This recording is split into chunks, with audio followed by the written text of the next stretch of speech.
France defeated Paraguay. Mbappé scored. And Les Bleus booked their place in the World Cup quarterfinals. But after the final whistle, what fans talked about most was not France's victory. It was the referee. 13 fouls. Not a single yellow card. Throughout the full 90 minutes, France's biggest stars were repeatedly kicked, blocked, and pulled back to slow down their attacks. But the referee kept his card in his pocket. For French supporters, this was a match in which their players were not protected. But the story did not stop there. Paraguay were furious too. They believed the decisive penalty should never have been given. So what really happened in Philadelphia? Was this an injustice against France? Was Paraguay the team robbed of its chance? Or did this match expose a much bigger problem in FIFA's refereeing standards? To understand why this match became so controversial, we first have to look at Paraguay's situation before they stepped onto the pitch in Philadelphia. They did not arrive as a team considered equal to France. They arrived after a shocking victory over Germany in the round of 32, a match in which Paraguay survived enormous pressure, dragged their opponents into a penalty shootout, and then eliminated one of the greatest football nations in the world. That victory gave Paraguay belief. But against France, the challenge was far greater. Because standing in front of them was not just a strong national team, it was a collection of speed, technique, and attacking power. Mbappé, Barcola, Olise, Dembélé, players capable of breaking open a defense with a single burst of acceleration or one touch of the ball. So Paraguay understood one thing very clearly. If they allowed France to play at their own rhythm, they would struggle to survive. And that was when Paraguay's plan appeared. They dropped deep. They kept their shape compact. They fought for every meter of the pitch. They did not come to play beautifully. They came to stop France from breathing. But that very plan led to the number that turned the match into a storm of controversy. 13 fouls.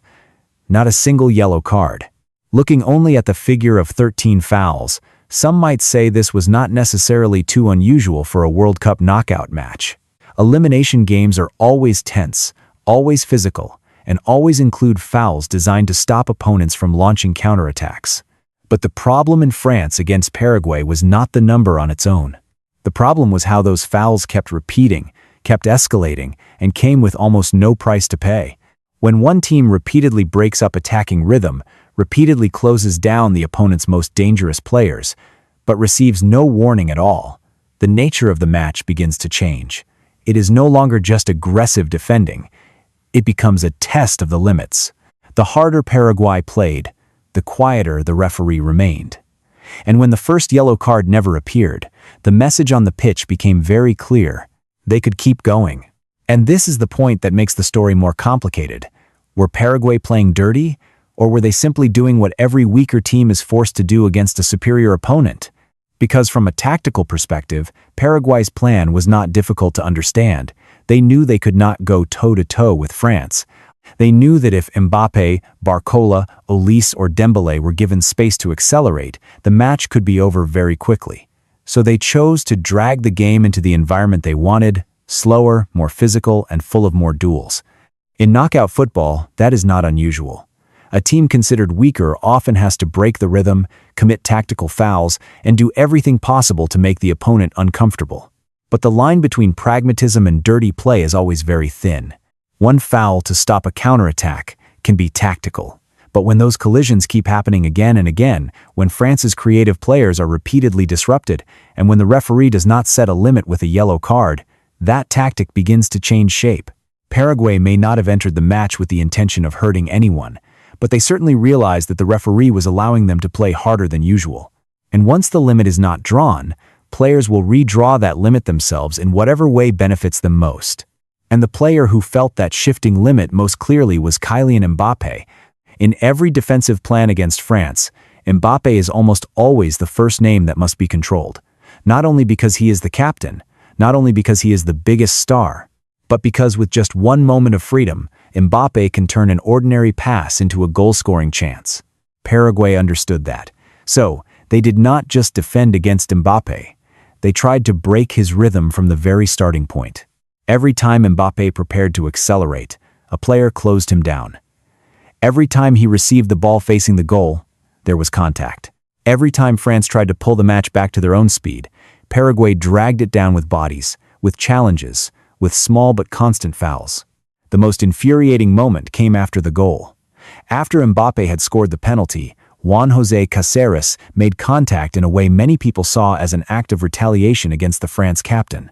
The issue was not only whether that incident deserved a card, the issue was that after everything that had happened before, the referee still did not send any message that the line had been crossed. That was when the biggest question emerged: where exactly did the referee get it wrong?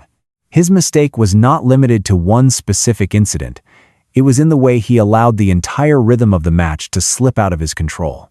In a tense knockout match, a yellow card is not just a punishment. It is also a tool for the referee to set boundaries. A card shown at the right moment can force players to slow down, force a team to change the way it challenges for the ball, and remind both sides that the match is still under control. But in this match, that card never appeared. When Paraguay committed their first foul, it could have been an ordinary collision. When they committed their second, third, and fourth fouls, it began to become a pattern. And when that pattern lasted until the end of the match without any punishment at all, the issue was no longer one missed incident. The issue was that the standard of officiating had become far too blurred. The French players felt they were not being protected. The Paraguayan players understood that they could keep playing with a higher level of physical contact, and the audience saw a match growing hotter and hotter, while the referee reacted far too slowly. A good referee does not only call each incident correctly, he must be able to read the temperature of the match. And in Philadelphia, that was exactly what he failed to do. And then, in the middle of a match that had been pushed to its limit, the decisive moment arrived. In the 65th minute, Désiré Doué received the ball inside the Paraguay penalty area. He turned, tried to move the ball toward goal, and Diego Gomez rushed in to challenge him. There was contact. Doué went down. But at first, the referee did not give the foul. For Paraguay, that reaction was completely reasonable. They believed Doué had gone down too easily. They believed that after 65 minutes in which the referee had allowed so much contact to take place, this incident could not suddenly become a match-deciding penalty.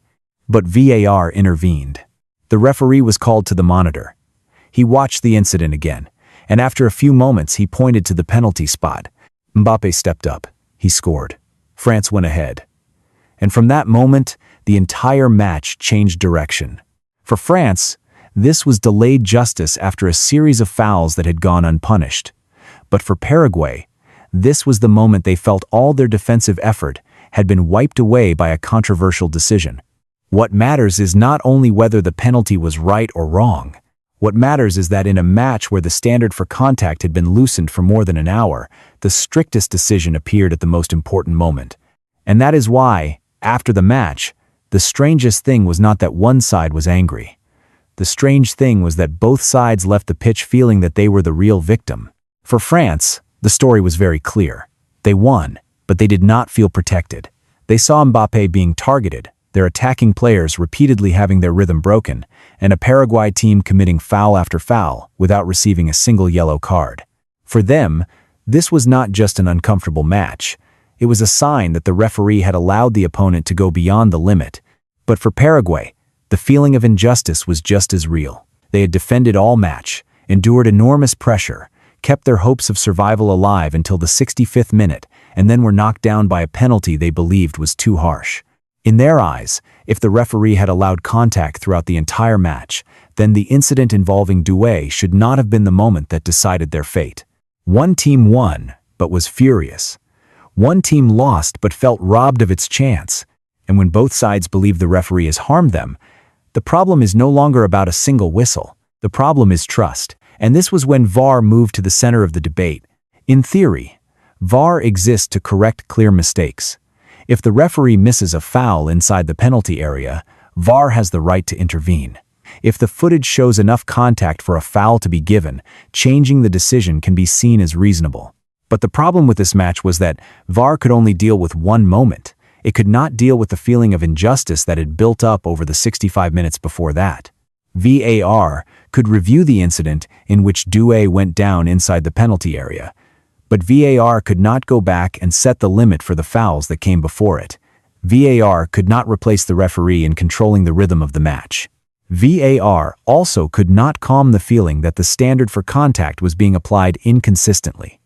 So for France, VAR felt like a delayed correction. But for Paraguay, VAR felt like a sudden intervention at the cruelest possible moment. That is the biggest paradox of this match. VAR may have corrected one decision, but it could not save the viewer's trust in the way the match was officiated. And when trust is shaken, FIFA's silence only makes everything more serious.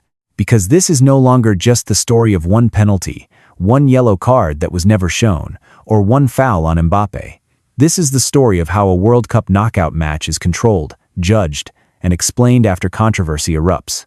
If a referee has a bad match, that can be an individual mistake. But if, after the match, FIFA does not offer any explanation about the officiating standard, the controversial incidents, or why one team committed 13 fouls without receiving a card, that empty space will quickly be filled with suspicion. French fans will believe their team was left unprotected. Paraguayan fans will believe VAR took away their chance. And neutral viewers will ask, if the same match can leave both sides feeling unfairly treated, then where exactly does FIFA's standard really stand? FIFA does not necessarily have to admit that the referee was wrong, but in major matches like this, transparency is sometimes just as important as the decision itself. And that problem did not end in Philadelphia. France still went through. On paper, they completed the mission, winning the match, keeping a clean sheet, and taking Mbappé and their stars into the quarterfinals. But they did not leave this match feeling completely relieved. Because a match full of constant contact does not only leave controversy behind, it also leaves fatigue, psychological pressure, and the risk of injury for the most important players. France's next opponent is Morocco, and Morocco have certainly watched this match. They saw how Paraguay made life difficult for France by defending deep, pressing aggressively, and refusing to let the attacking stars settle into a comfortable rhythm. The question is, will the remaining teams look at this match as a formula for slowing France down? If the answer is yes, then the pressure will not only fall on Mbappé or France's attack, the greater pressure will fall on the referees in the later rounds. Because from now on, every collision involving France will no longer be seen as an ordinary incident. It will be placed under the shadow of this match. Whether you stand with France or Paraguay, perhaps everyone can agree on one thing: this match left behind more questions than answers. France secured their place in the quarterfinals. Paraguay left the tournament with their heads held high, but the controversy over the way the match was officiated has still not been closed. A top-level match is not decided only by the scoreline, but also by whether the decisions on the pitch can create trust for the players, the coaches, and the fans.